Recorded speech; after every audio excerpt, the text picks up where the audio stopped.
Welcome to Titan HST's Business Continuity Today, hosted by Todd DeVoe, where planning meets reality. Good morning, good afternoon, depending on where you are at in this fine world. And first, I have to say thank you for Dan Scott for filling in for me last week. As you could tell, the week before I was sick. COVID got me, and so COVID still is a real thing. There's still problems out there with it. So please, take precautions and not get this, because I'm telling you, man, I've been down for about a month with this thing. So it's been crazy.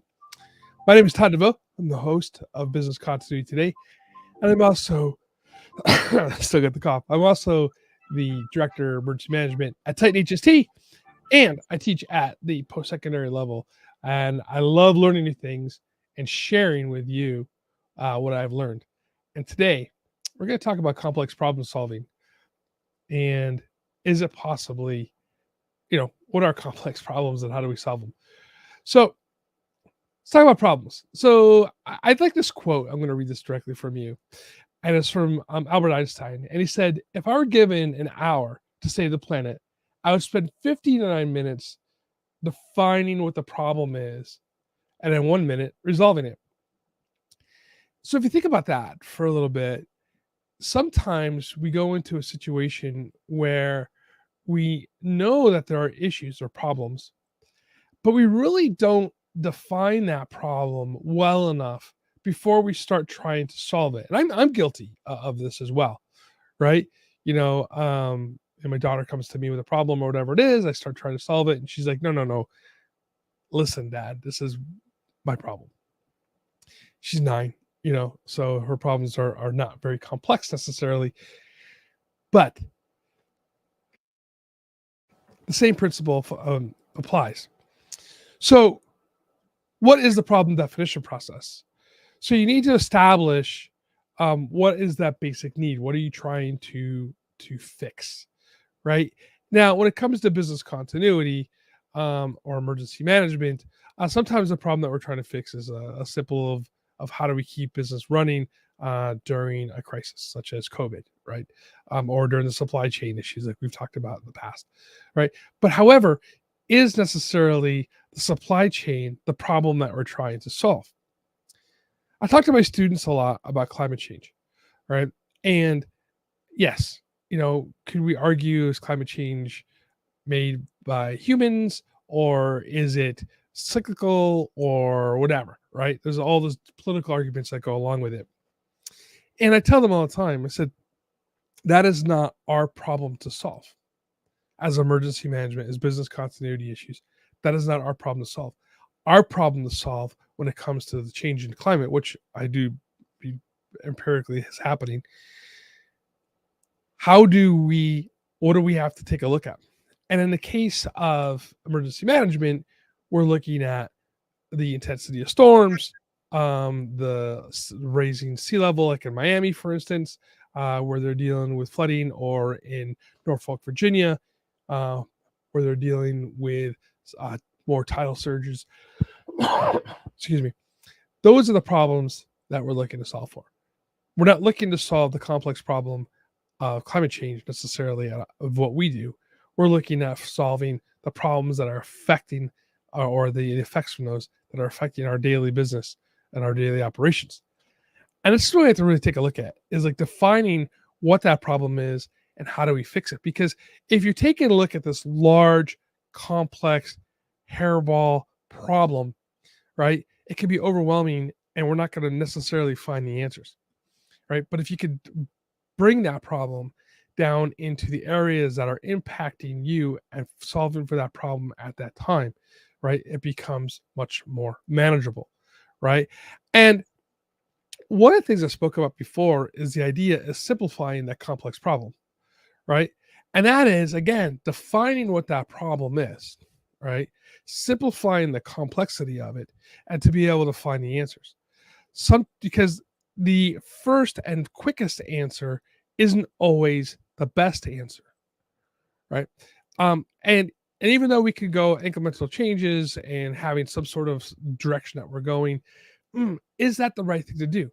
Going back to Einstein's theory, Einstein's statement, right, is saying taking the 59 minutes of that 1 hour to define what the problem is and taking that 1 minute to resolving it. I think that's critical if we take a look at it in that concept, right? And then if we could take the time, slow it down, right? Now there's some fast moving disasters, right? We're not talking about, if there's a fire happening that you have to evacuate. That's not what we're discussing here. We're discussing, let's go back to climate change as the issue, right? Break that down into from the complexity that it is and break it down into and make it simplified and then solve for those simple problems, right? So step one is establishing that need for a solution. Do you need to find a solution? So now when it comes to business continuity, right?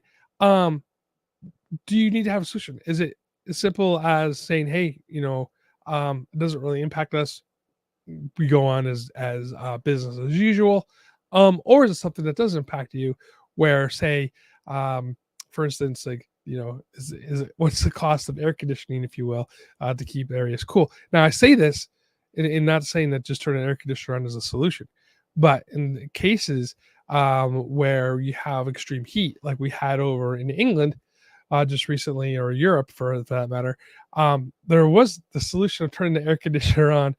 For many people wasn't a solution because they don't have it, right? So that's why I bring that up. So what is that basic need, right? Then the second portion of it is, what is the desired outcome? What are you trying to look at the end? If you know what your desired outcome is, it's easier to build that roadmap to it, and that's part of the decision-making process and really simplifying that question. The other part of it is, who stands to benefit and why? Because there's always going to be beneficiaries such as customers, right? If now we go back to the air conditioning, if you have a mall, for instance, if you're running the mall and you're able to air condition the mall, customers are going to benefit from that, right? So that means that people will go back to England, if they could leave their home, which is stifling hot, and go someplace where it's nice and cool and participate in your business over there, right? The customers are going to benefit from that, which in turns benefits you, right? Justify the need. Is there an expense associated with that? Absolutely, right? There's going to be an expense associated with turning that air conditioner on, turning it up higher, right? However, is it aligned with your strategy, right? So that's the other side of it. So justify those needs. Is the effort aligned with your strategy? And are those desired benefits for the company? And how do you measure them? So you should have everything that you do needs to be measurable.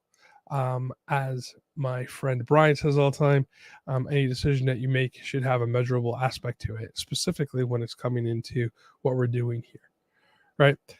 And then how will you ensure that solution is implemented? That's the other side of it too, is making that solution, making it bite-sized, and how is it implemented?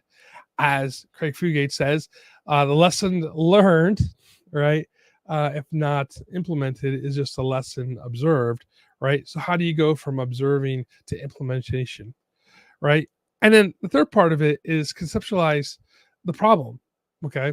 So, or contextualize the problem, I should say, right? As this estimating that past efforts, like what solutions have been used before, right? Can you use those solutions again? Are you reinventing the wheel? What approaches have you tried and would have worked? What have other people have tried on the same issue? What has worked? What has failed? And those are those lessons learned that we talked about. And then the fourth part about it is write it down, right? Write that problem statement down. What exactly is your problem? What's your solution? What is your outcome? Write these down on a piece of paper, on a board, and work through it through your team.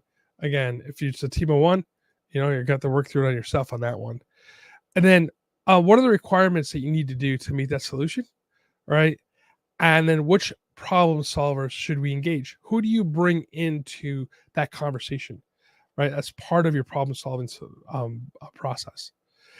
And then the other part of it is who are the winners and losers? And what I mean by that is not necessarily individuals or companies, but your solutions, your answers to, right? So you take a look at them.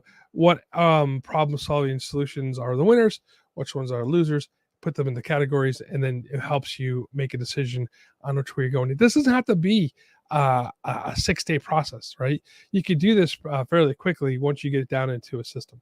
So create that system of decision making and problem solving, and use that and practice that on simple problems too, right? A simple thing of practice that on where are you going to go for lunch as a problem, and practice going through those steps. That way, when it becomes an actual hairball, crazy, complex problem, right, you go back into your system, and practice makes perfect. And like before, lessons learned and not implemented are just lessons observed. Let's do that as well with our complex problem and our complex problem solving practices. Hey, everybody, thank you so much for spending time with me today. And please visit Titan HST for all your communications needs, because we're here to help solve some of those complex problems of communication and alerting your organization. Until next time, please stay safe and stay hydrated.